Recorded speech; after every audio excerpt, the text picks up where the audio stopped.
Maraming salamat sa lahat ng sumusubaybay. Please subscribe and follow my YouTube and Facebook channel, Filipino Novel.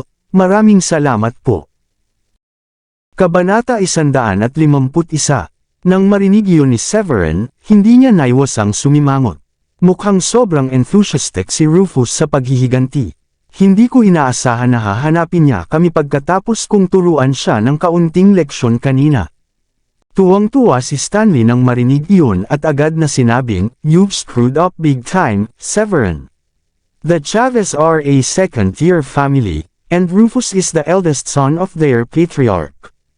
Who are you to teach him a lesson?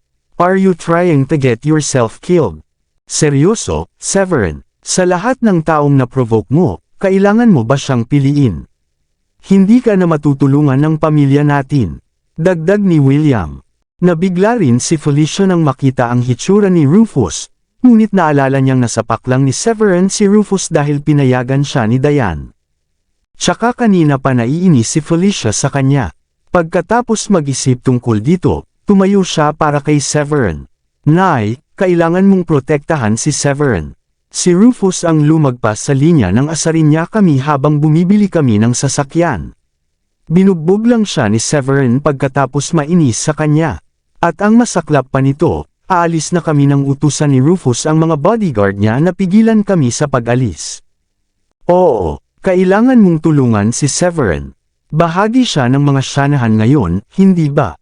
Nagulat din si Judith sa biglaang pag-unlad at nag-aalalang hinimok si Catherine. "Pag-isipan mo ito, ma'am. Kung may nangyari kay Severin ngayon, wala nang ibang matitira para maging tagapamagitan mo kay Mr. Henry. Nabalitaan ko na ang proyekto ng Liberty City ay hindi mabibili, at ang taunang kita ay malamang na nagkakahalaga ng 10 milyon sa isang taon." Sabi ni Maurice. Tumingin ang matandang babae sa kanilang dalawa at pagkatapos ay mahinahong sinabi, "Tara na at tingnan natin ang sitwasyon. Tiyak na tutulungan ko siya kung ito ay nasa aking kakayahan na gawin iyon." Makikita sa kanyang sinabi na hindi niya planong talikuran si Severin ng ganoon. Nakahinga ng maluwag si Diane matapos marinig ang sinabi ng kanyang lola, ngunit alam niya na napakabuti na ang pagpayag ng matandang babae na tulungan si Severin ay dahil sa pagnanais na masecure ang proyekto ng Liberty City at hindi dahil si Severin ay ang manugang ng mga Shanahan. Ang lahat ay nagpatuloy sa paglalakad palabas, at doon, nakita nila ang mga bodyguard ng Shanahan na nakaharap sa mga bodyguard ng Chavez sa main gate. Ilan sa iba pang miyembro ng pamilya na nakarinig ng balita ay sumugod din sa gate at natakot sa nakikita. Ang pinuno ng Chavez ay nagdala ng higit sa 200 mga tao doon, at kabilang sa kanila ang ilang mga individual na may mataas na kasanayan. "Nandito ba si Severin? Ibigay mo siya ngayon din. Kung hindi mo siya ibibigay ngayon, dadalhin namin sina Felicia at Megan hanggang sa ihandog nila ang sarili nila." Malakas na sumigaw si Manuel, ang pinuno ng mga Chavez. Siya ay tila isang medyo nakakatakot na tao. Kung tutuusin, maaaring mahigit 40 taong gulang na siya, ngunit natuto siya ng martial arts mula sa ilang makapangyarihang mandirigma sa kanyang pamilya. Siya ay isang sinanay na mandirigma na may medyo malakas na katawan, at siya ay mukhang napaka-energetic para sa kanyang edad. "Ako ang bumugbog sa anak mo, at ako ang mananagot sa aking mga aksyon. Sa tingin ko ay lumalampas ka sa linya sa pamamagitan ng pagkuha sa aking biyenan at hipag na hostage dahil hindi mo ako mahanap." Lumabas si Severin kasama ang kanyang pamilya at sumagot mula sa malayo matapos marinig kung ano ang sinabi ni Manuel. "Ikaw si Severin." Sinulyapan ni Manuel si Severin at hindi maiwasang mapangiti ng malamig. "Matapang ka, bata. How dare to beat my son up?" Siya si Severin. Ang lakas ng loob niya. "Oo, nabalitaan ko na nagdulot siya ng gulo sa kasal ni Easter ilang araw na ang nakalilipas. Something about Easton's fiancée being his ex-girlfriend. I'm not too sure though." Sok. Ang mga Chavez ay milya-milya sa unahan ng mga Locke, ngunit sinaktan ni Severin ang mga Chavez sa pamamagitan ng pambubugbog sa anak ng kanilang patriarka. Ang gulo. Hehe, hindi mas maganda si Diane. Naghintay siya ng maraming taon para sa manggugulo na iyon, at sa tingin ko ay mapilayan man lang si Severin, kung hindi man mamatay, ngayon. Marami sa mga kamag-anak o katulong ng mga Shanahan ang nakatayo sa isang tabi at nagbubulungan sa isa't isa. Kahit na napakalambot ng kanilang mga boses, narinig pa rin ni Severin ang bawat bagay. "Oh, Diane, ibang klase talaga ang asawa mo. Hindi ko akalain na aabot pa siya sa pagbugbog kay Mr. Rufus." "Sok, aaminin ko, kahanga-hanga ang tapang niya. Para siyang leon sa gitna ng mga tupa. Kakaiba ang panlasa mo sa lalaki." Nandoon din si Miriam na kanina pa nagpipigil ng sama ng loob. Nang makita niyang paparating sina Diane at Severin ay agad itong lumapit, at humalukip-kap ang mga kamay sa kanya dibdib, at gumawa ng ilang mapanuksong pananalita. Naniniwala siya na hindi tutulungan ng matandang babae si Severin sa pagkakataong iyon dahil isa itong tagalabas at hindi totoong miyembro ng Shanahan. Ang pananakit sa mga Chavez para sa kapakanan ni Severin ay hindi sulit sa lahat ng problema. "Salamat sa iyong papuri." Napangiti si Diane nang hindi inaasahan, at ang sagot niya ay nagpaiwan kay Miriam na parehong hindi nakaimik at galit. Tumingin si Severin kay Manuel, at sinabing, "Ang anak mo ang nagtangkang mangharas sa amin ng asawa ko, kaya gumanti naman ako. Sa lahat ng tao dapat alam mo kung anong ugali ang mayroon ng anak mo." Alam na alam ni Manuel ang karakter ng kanyang anak, ngunit malamig pa rin niyang sinabi. "Sino ka para kontrolin ang ginagawa ng anak ko? Manugang ka ng isang third-tier na pamilya, at maging si Stanley ay nagpapakita ng sukdulang kagandahang loob sa tuwing nakikilala niya ang aking si Rufus. Ano ang nagbibigay sa iyo ng karapatang disiplinahin ang aking anak?" "Oo, Severin, masyado kang impulsive. Hindi mo ba kayang tumingin sa salamin kahit minsan lang at intindihin ang katayuan mo sa lipunan? Paano mo matatalo si Rufus?" Nagdagdag si Stanley ng gasolina sa apoy mula sa isang tabi. Sa sandaling iyon, ang pinakadakilang hangarin niya ay makitang bugbugin ng mga bodyguard ng Chavez si Severin hanggang mamatay. Pagkatapos ng lahat, ginamit ni Severin ang proyekto ng Liberty City para bantaan ang matandang babae na hayaan si Stanley na gumawa ng paraan para si Diane ang pumalit sa kanyang posisyon bilang General Manager ng Shanahan Corporation. Kung ang swerte ay wala sa panig ni Severin at siya ay namatay sa mga kamay ng mga Chavez, kung gayon si Stanley ay magkakaroon ng higit na seguridad sa kanyang posisyon bilang pangkalahatang tagapamahala ng Shanahan Corporation. Malamig na ngumiti si Rufus. "Alam mo ba kung gaano kalakas ang pamilya ko ngayon? Tiyak na matapang ka kapag nagpasya kang saktan ako. Sana huwag mo akong pagbintangan na hindi ako magalang, Catherine, dahil mas magalang na ako. Ibigay mo siya sa amin, at kami na ang bahala sa iba. Hindi mo na kailangang mag-alala tungkol sa anumang bagay pagkatapos nito." Diretsyong sabi ni Manuel. "Lola." Tumingin si Diane kay Catherine sa paghingi ng tulong, gayon din si Felicia at ang iba pang pamilya ni Severin. Siya ang nagdala nito sa sarili niya, "Lola." Sinabi rin niya na siya mismo ang mananagot sa kanyang mga aksyon kanina. "Hayaan mo na lang silang kunin siya."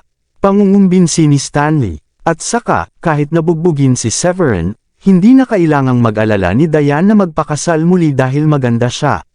Si Edward ay naghihintay pa rin sa kanya.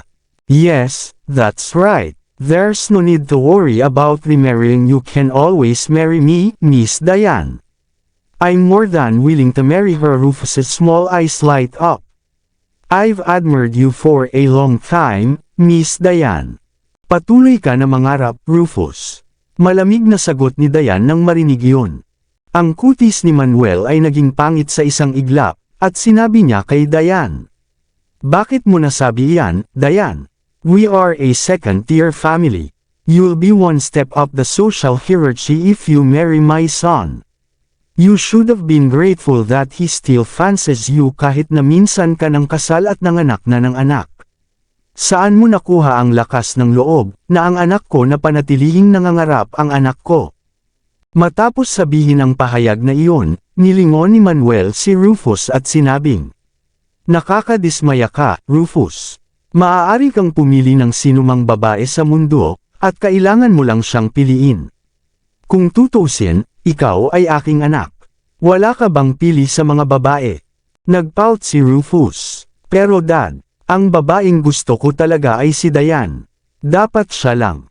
Saglit na nag-isip si Catherine bago humakbang pasulong at sinabi kay Manuel, binugbog nga ni Severin ang anak mo ngayon, pero nagtitiwala ako na hindi siya tatamaan ni Severin kung hindi lalampas sa linya ang anak mo. Pagkatapos ay huminto siya saglit bago nagpatuloy. Your son is alive and well. Mukhang hindi naman siya malubhang nasugatan. On that note, we can't let you go off empty-handed also. How about you give us a number, and we'll reimburse you with some money for you to use on your son's recuperation. Lola, ikaw, halos mawalan ng malay si Stanley nang marinig iyon. Tuwang-tuwa sina Diane, Judith at ang lahat. Hanggat ang matandang babae ay handa na manindigan para kay Severin, kung gayon ang mga bagay ay hindi magiging masama pagkatapos ng lahat. Si Rufus ay hindi pa rin malubhang nasugatan, at si Severin ay gumawa ng isang punto na humawak pabalik noong gumanti siya. Pera, nakakatuwa, tumawa si Manuel. Nabugbog ang anak ko at pera ang pinag-uusapan dito. Iminuwestro niya ang kanyang kamay at sinabing, fair enough. Let's make it 15 million. 15 milyon. Halos mawala ng malay si Judith nang marinig niya ang hinihingi ni Manuel. 15 milyon. Napabuntong hininga rin ang ibang miyembro ng pamilya Shanahan dahil hindi nila akalain na 15 milyon ang ipapangalan ni Manuel bilang kanyang presyo. Bahagyang umawang ang bibig ni Catherine at saka tumingin kay Manuel. Sobra-sobra ito, hindi ba? Humihingi ka ng 15 milyon. Hindi ganoon kadali para sa isang third tier na pamilya na makakuha ng ganoong uri ng pera. Pero si Manuel ay tumawa. Haha. Hindi kami nagkukulang sa pera, Catherine. A couple of million is peanuts to us. Ang anak ko ay gumagastos ng ilang milyon buwan-buwan, minsan hanggang 10 milyon pa nga. 15 milyon ba sa iyo? Well, ikaw lang ang may kasalanan. Ikaw ang kusang humiling sa akin na itaas ang presyo. Saglit siyang huminto bago nagpatuloy, kung nag-aatubili kang kunin ang pera na iyon, maaari mong hayaan na kunin namin si Severin sa amin. Malutas iyon sa problema. Sa totoo lang, kung mayroon akong walang kwentang manugang na tulad mo, hinayaan ko na lang siyang kunin. Isipin mo, hindi siya makukulong sa kahit ano, di ba? Lola, nagsimulang magprotesta si Stanley. That's too much money. Kung sabay-sabay nating gagastusin ang lahat ng iyon, magkakaproblema ang turnover ng kumpanya. Hayaan mo na lang silang kunin nila, Lola. Baka iligtas nila ang buhay niya dahil manugang siya ng mga Shanahan. The most they'll do is probably break ang isa sa kanyang mga paa. Hindi naman masama iyon, di ba? Itinakip din ni Miriam ang kanyang mga braso sa kanyang dibdib at sinabing, ang kanyang buhay ay hindi nagkakahalaga ng 15 milyon. Ibibigay namin ang pera. Sa wakas ay nagpasya siyang sumugal pagkatapos ng mahabang sandali na pag-isipan ito. Hanggat nakatulong si Severin sa kanilang pamilya na masecure ang proyekto ng Liberty City, pagkatapos ay ang hinaharap ng mga Shanahan ay magiging napaka-positibo, kung isa sa alang-alang na ang halaga sa likod ng proyekto ay nagkakahalaga ng higit sa 15 milyon. Dahil doon, nagpasya siyang i-hedge ang lahat ng taya niya kay Severin. Bagamat maaaring kailanganin ng kaunting pagsisikap, ang mga Shanahan ay may kakayahang pinansyal na makabuo ng 15 milyon. Si Severin, na nakatayo sa isang tabi, ay nanatiling tahimik sa buong sitwasyon.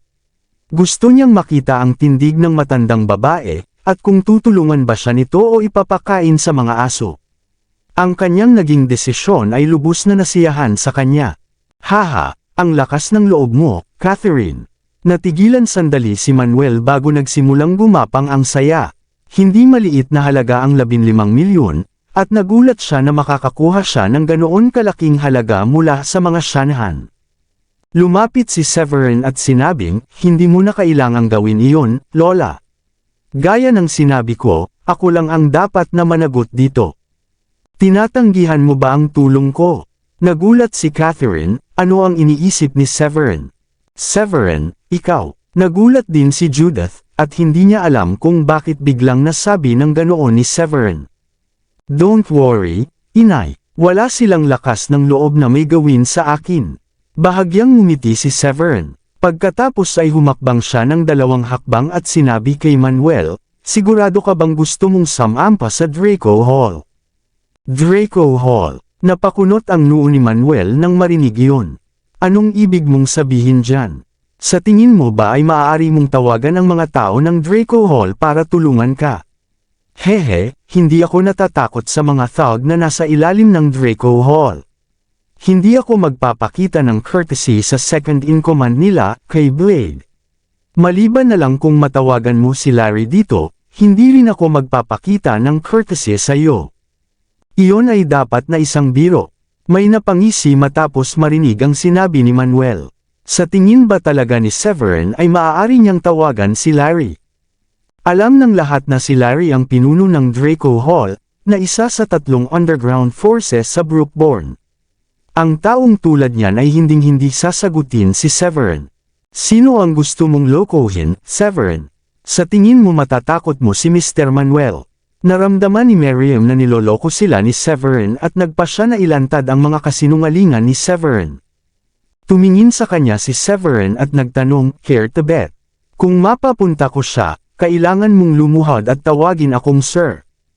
Ikaw, natahimik si Miriam sa galit. "Haha, tawagan mo sila, Severin.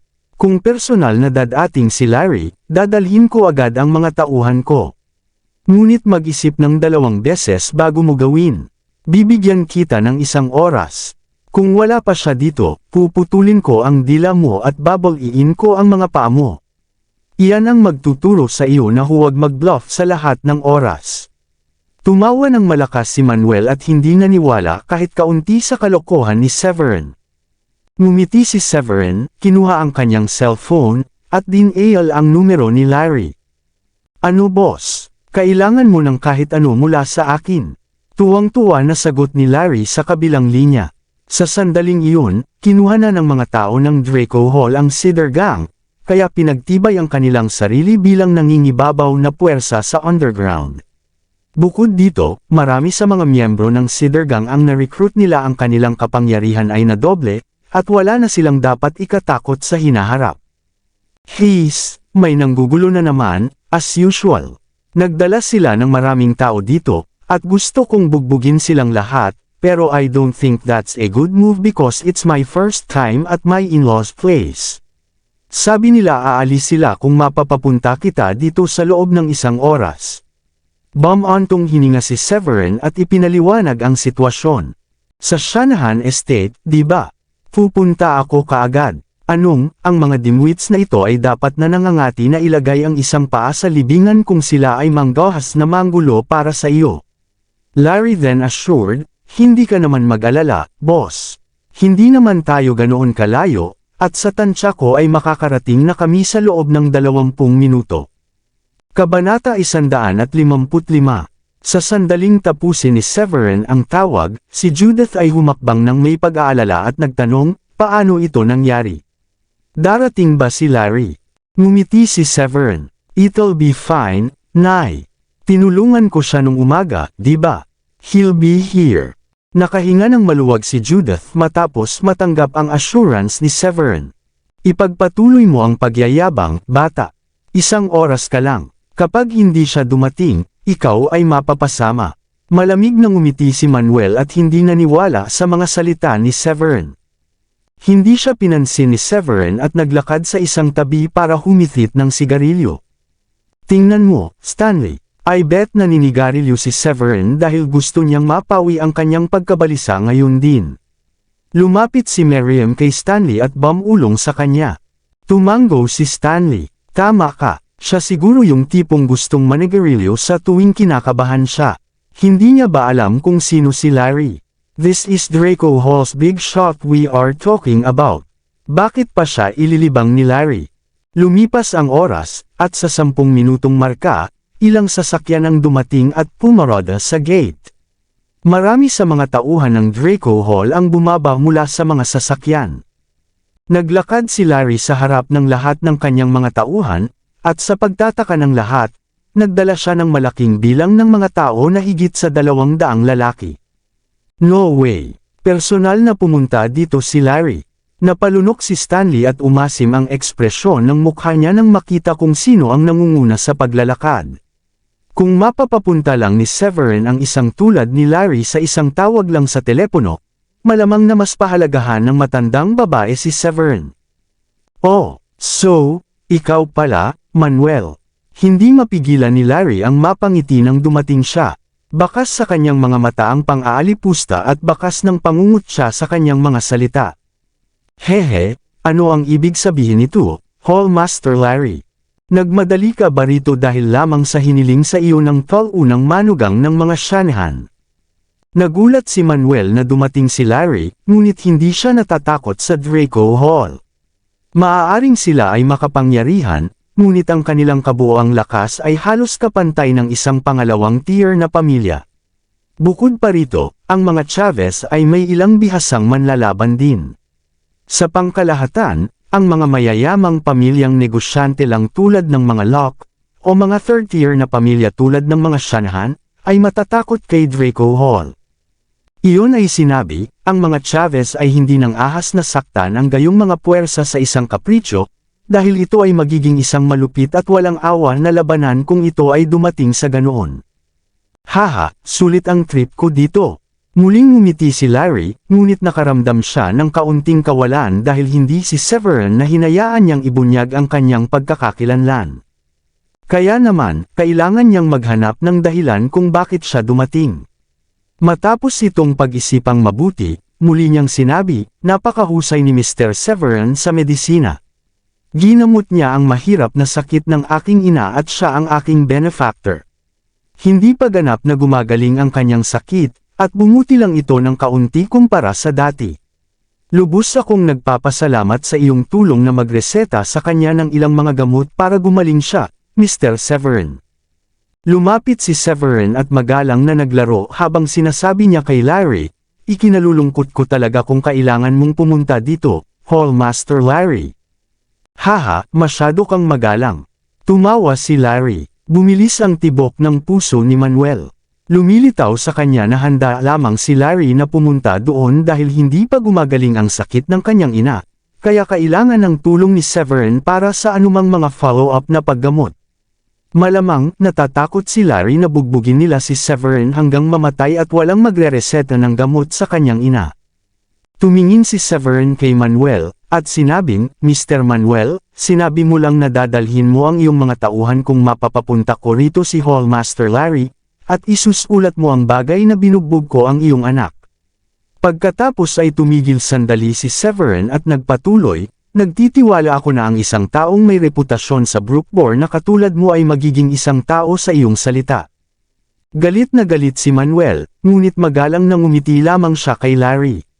Sige, kailangan na nating magpakita ng kagandahang loob ngayong nandito na si Hallmaster Larry. Nang matapos ang kanyang mga salita, dinala ni Manuel si Rufus at ang mga bodyguard ng Chavez. Maraming salamat sa iyong tulong, Hallmaster Larry, sir. Dahil nandito ka, bakit hindi ka pumasok at maupo? Nais ni Catherine na makakuha ng pabor sa isang puwersa tulad ng Draco Hall noong nakaraan, dahil lahat sila ay napakahusay na manlalaban sa kabila ng hindi gaanong mapera gaya nila. Dahil maraming benepisyo ang pagkakaroon ng magandang relasyon sa puwersang tulad nila, natural lang para kay Catherine na samantalahin ang pagkakataong ipahayag ang kanyang pasasalamat. Awkwardly smiled at Larry at said, haha, that won't be needed. I'll visit again when I have the time, and besides, it's not ideal when I brought so many people over today. I still have a lot of things to take care later this afternoon. Siya ay nagsasabi sa kanya ng totoo sa halip na gumawa lamang ng dahilan. Masyado siyang abala sa pagkuha sa ari-arian ng Cedar Gang, at kailangan din ng lakas tao para pangalagaan ang ari-arian. Kung gayon, dahil abala ka, maaari naming gawin ito sa ibang araw. Pumunta ka at bumisita kapag libre ka. Ngumiti ang matandang babae, ngunit sa kaibuturan niya, medyo nahihiya siya. Si Larry ay hindi magalang sa kanya, kundi kay Severin. Salamat dito, Hallmaster Larry. Uminom tayo ng tsaa sa ibang araw kung libre ka. Ngumiti si Severin at sinubukang kumilos ng magalang. Sure thing, Mr. Severin. Aalis na kami. Tumango si Larry at halos kasing bilis ng pagdating niya. Sumakay sila sa kanilang mga sasakyan at nawala sa paningin. Nagtataka ako kung bakit sumugod dito si Larry, pero ngayon napagtanto ko na dahil hindi pa gumagaling ang sakit ng kanyang ina. Nag-aalala siya na walang magre-reseta ng kahit anong gamot sa kanyang ina kapag napatay si Severin. Maasim na sabi ni Miriam pagkaalis ni Larry. Oo, it's just a matter of luck na nagkataon na ginagamot niya ang nanay ni Larry. Matatapos na siya kung hindi dahil doon. Ganun din ang sinabi ni Stanley. Halatang hindi nila akalain na ang relasyon ni Severin at Larry ay umabot na sa antas kung saan matatawag lang siya ni Severin sa isang kapritsyo. Samantala, hindi mapakali si Severin na magpaliwanag sa kanila. Kung tutusin, ayaw niyang may makakaalam na kampanya si Larry. Gayunpaman, may napansin si Catherine. Pagdating pa lang ni Larry, paulit-ulit niyang tinawag si Severin na Mr. Severin. Karamihan sa kanyang mga salita at kilos ay walang alinlangan na nagpapahiwatig ng isang uri ng paggalang kay Severin. Maaaring hindi iyon mapansin ng karamihan sa mga tao, ngunit hindi siya karamihan sa mga tao na iyon. Nahulaan niya na ang relasyon ni Larry kay Severin ay hindi kasing simple ng tila sa ibabaw. Matapos pag-isipan ang nangyari, sabay nang umiti ang matandang babae at sinabi kay Diane, na pagdesisyunan ko na. Ang pamilya natin ay bumabagsak sa nakalipas na mga taon, at bagamat kasal ka na kay Severin ngayon, walang pag-aalinlangan na bahagi ka pa rin namin. Ang dugo ng Shanahan ay dumadaloy sa iyong mga ugat, kaya, simula bukas, ikaw ay may tatalagang muli bilang pangkalahatang tagapamahala nito sa mga araw ng Shanahan. Pero, Lola, sigurado ka bang gusto mong ipagpatuloy ni Diane ang kanyang posisyon bilang General Manager ng Shanahan Corporation? Gulat na napatingin si Stanley sa kanyang lola. Bakas sa mukha niya ang hindi makapaniwala at hindi makapaniwala sa narinig. Tila tuluyang nakalimutan ni Catherine ang nangyari 5 taon na ang nakararaan, hanggang sa humiling sa kanya na gumawa ng paraan para maibalik ni Diane ang kanyang posisyon bilang General Manager. Ang matandang babae ay ngumiti ng walang pakialam, at sinabi kay Stanley, sa tingin mo ba ako ang tipo na mahilig sa mga biro? Si George na nakatayo sa gilid ay maasim ang ekspresyon at hindi niya alam kung ano ang sasabihin. Dahil naipahayag na ng matandang babae ang kanyang paninindigan, halatang wala nang puwang pa sa talakayan sa bagay na iyon. Sa kabilang banda, mukhang tuwang-tuwa si Felicia at tuwang-tuwang sinabing, isa kang matalinong matriarch, Nay.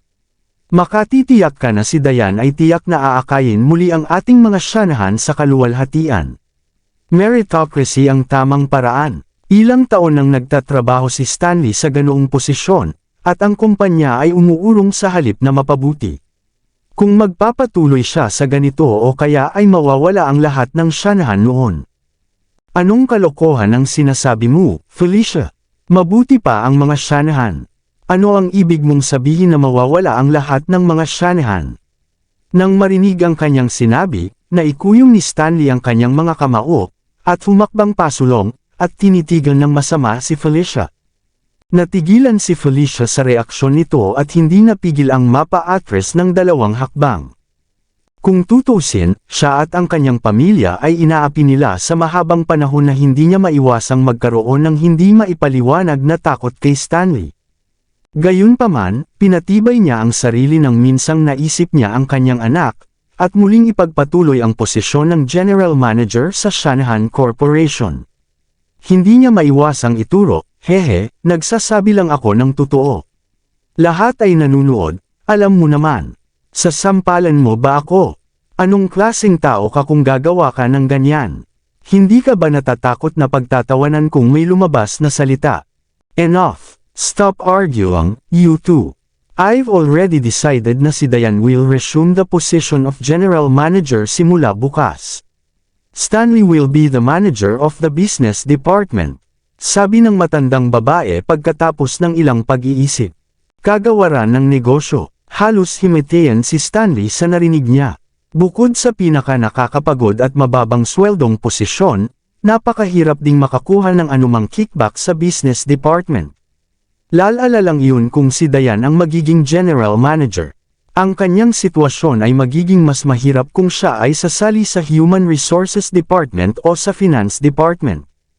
Napagpasyahan na iyon. Tumango ang matandang babae, at sumulyap kay Severin sa tabi niya, at sinabi sa kanya, "Sana hindi mo ako pababayaan, Severin.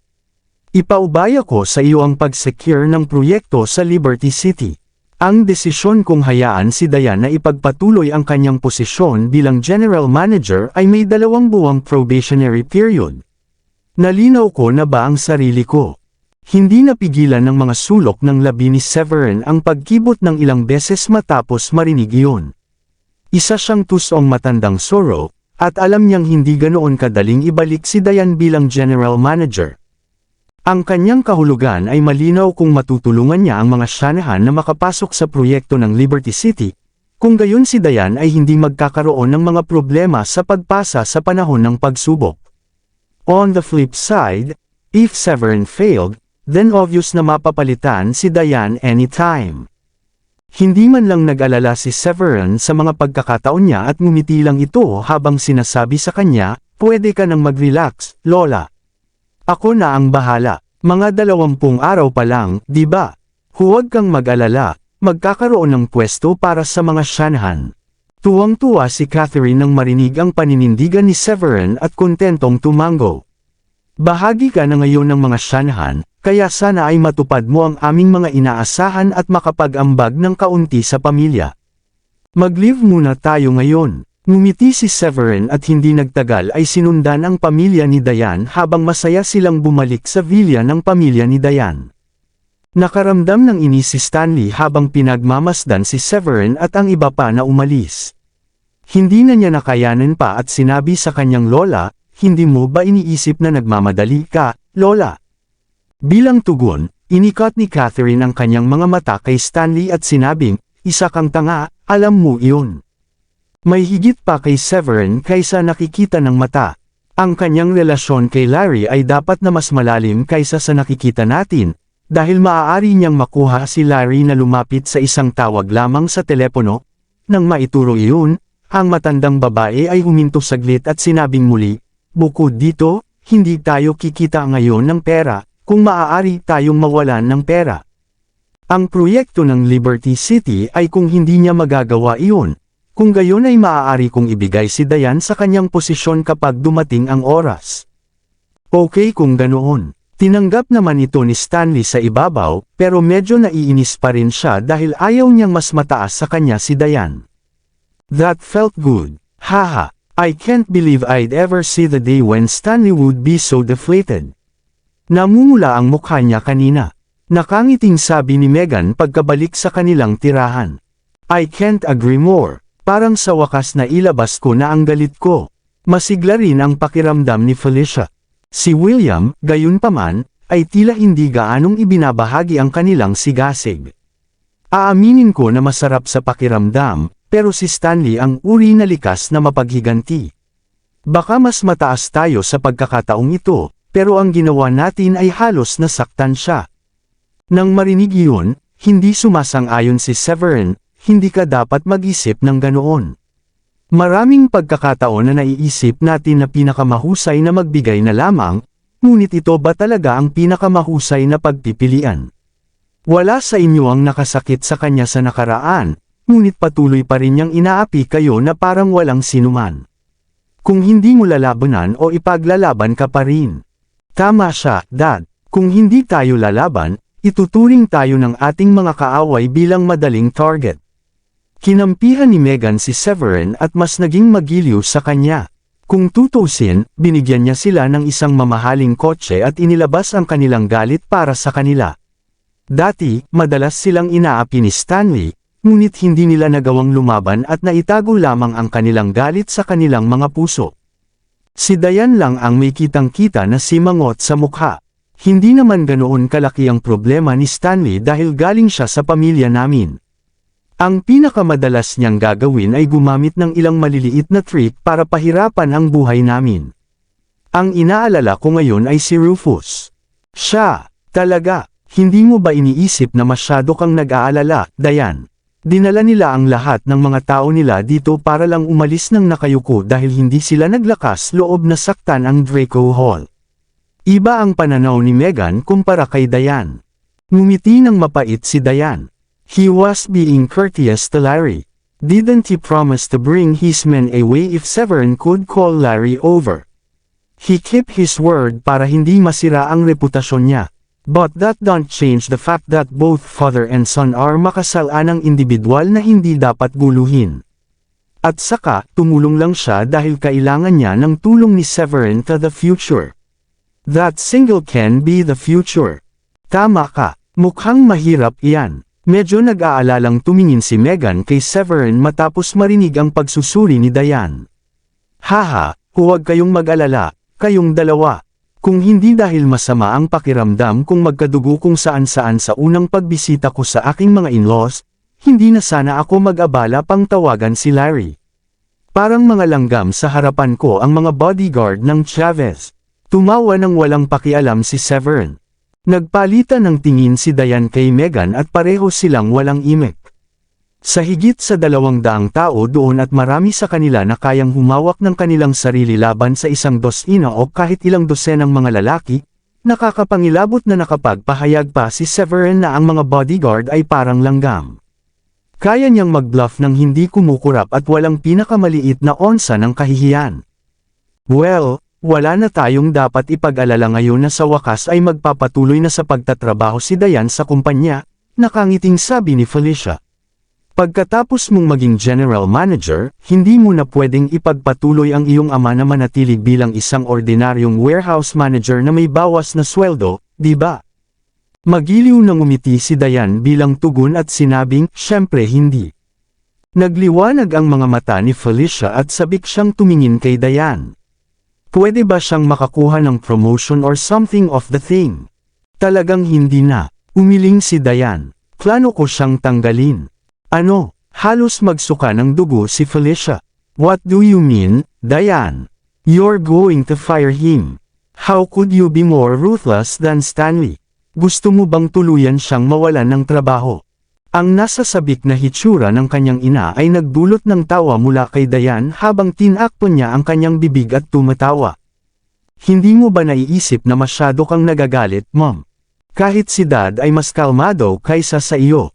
After a pause, Diane continued, nagbibiro lang po ako, Mom. Hindi ko intensyon na tanggalin si Dad. Gusto ko lang na magretiro na siya ng maaga. Pinapayagan ng kumpanya ang 2 o 3 tao na makakuha ng maagang pagre-retiro bawat taon, tama ba? Sisiguraduhin kung makakakuha si Dad ng isa. Kapag huminto siya sa pagtatrabaho, ang mga buwanang dibidendo na ibinibigay ng kumpanya sa mga retiradong empleyado ay humigit kumulang 2 o 3 beses na mas mataas kaysa sa karaniwang sweldo niya sa pagtatrabaho. Dapat mas mabuti yun, di ba? That's more like it. Tinakat mo ako sa kamatayan kanina. Ang kalungkutan ni Felicia ay napalitan ng saya. Nakarating ka rin sa wakas, Hub. Medyo excited din si Meghan. Naaalala ko pa kung paano hindi mo mapoprotektahan ang iyong pamilya gamit ang iyong kapangyarihan. Ngumiti ng pilit si Diane. I guess I sort of understand now. Dati natatakot ako sa lahat ng sasabihin sa akin ng mga tao sa likod ko, at hindi ko na-promote si Daddy kahit na may pagkakataon akong gawin iyon. Ngayong naiisip ko na, bakit ko pa kailangang pakialaman ang opinyon ng ibang tao? Noong si Stanley ang general manager at naglalabas siya ng pera ng kumpanya para gastusin sa kanyang sarili, pumikit na lang si Lola para sa kanya, bakit wala na akong magagawa pa? Pagkatapos ay tumingin siya kay William, nakapansin-pansing mas matanda na sa nakalipas na 5 taon, at sinabing, at bukod pa rito, ang benepisyong ito ay hindi gaanong mahalaga kumpara sa ilan sa mga bagay na nagawa ni Stanley. Haha! Tapos aasahan kung makapagpahinga na rin sa wakas. Napangiti si William, at alam niyang lumaki ng husto ang kanyang anak nitong mga nakaraang taon at naging mas malakas na tao kaysa dati. Nakakagaan ng loob na makitang hindi na siya gaanong mabuli. Sa ibang lugar, nakasimangot si Larry pagkatapos umalis sa estate ng mga Shanahan. You all right? You don't look so happy. Hindi ka ba nagkaroon ng pagkakataon na magpakita ng kaunting lakas kanina? Hindi naiwasang magtanong ni Blade nang makitang ganoon ang kanyang superior. Mapait na ngumiti si Larry, at sinabing, nag-aalala ako ngayon na bigla akong tatawagan ng ating Supreme Leader para humingi ng tulong. Bakit dapat ikaw? Siya ang ating pinakamataas na pinuno. Kung hindi dahil sa kanya, patay na tayong lahat ngayon. Iniligtas niya ang ating mga buhay, at ang ating buhay ay sa kanya. Gagawin ko ang anumang hilingin niya sa akin, kahit na ang ibig sabihin nito ay pagpunta sa pamamagitan ng bundok ng mga espada at dagat ng apoy. Lalong naguluhan si Blade sa sagot ni Larry at hindi niya alam kung bakit kakaiba ang sasabihin ni Larry sa kanya. Sigh, I'm more than happy to work hard for him, but the tricky thing is when he asked me to help without letting me reveal his identity. I can use the excuse of seeking his help to treat my mother's disease, but what about next time? My mother can't just be sick all the time, and I can't use that excuse all the time. Sabi ni Larry. Kabanata 160. Matapos marinig yun, hindi napigilan ni Blade ang tumango bilang pagsang-ayon.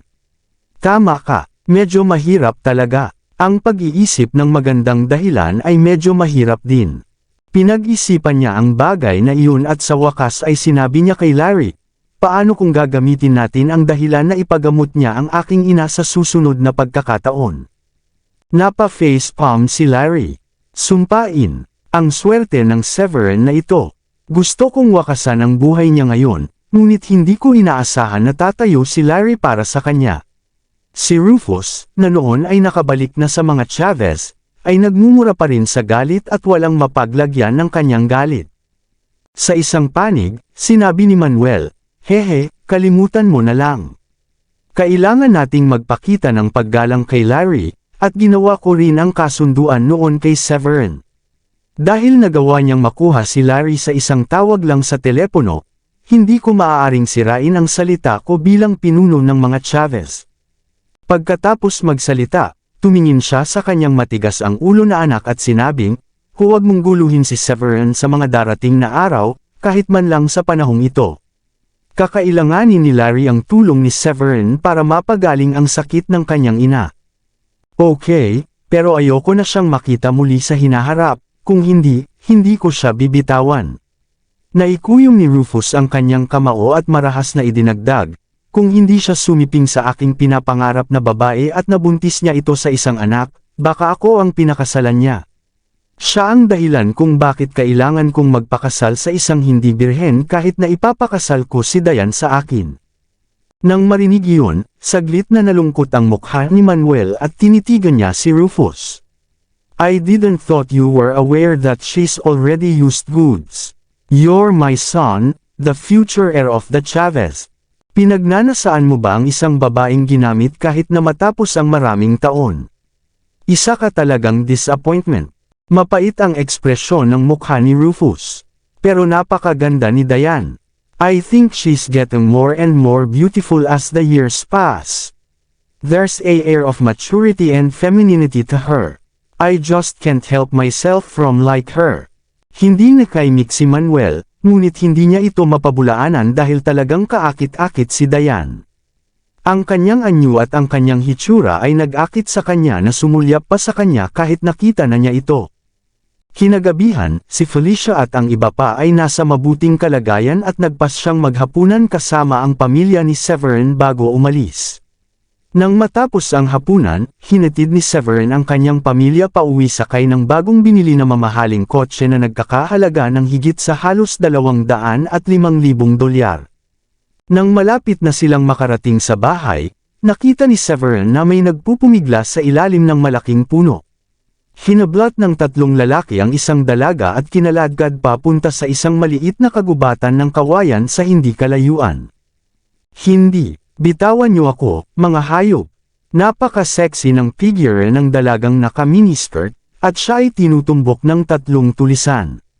Sa dami ng sinubukan niyang pagpupumiglas, wala itong silbi at nadala siya sa kagubatan. Yung mga halimaw, nagnganga ang ngipin ni Severin, ipinarada ang sasakyan sa gilid ng kalsada, at sinabing, Diane. Nakita mo rin yan, di ba, honey? May gagawin sa kanya ang mga hooligan na yan. Naintindihan ni Diane ang ibig niyang sabihin at tumango. Sige, pero mag-ingat ka. I will. Tumango si Severin at sumugod sa kagubatan ng kawayan pagkatanggap niya kay Diane na pahintulot.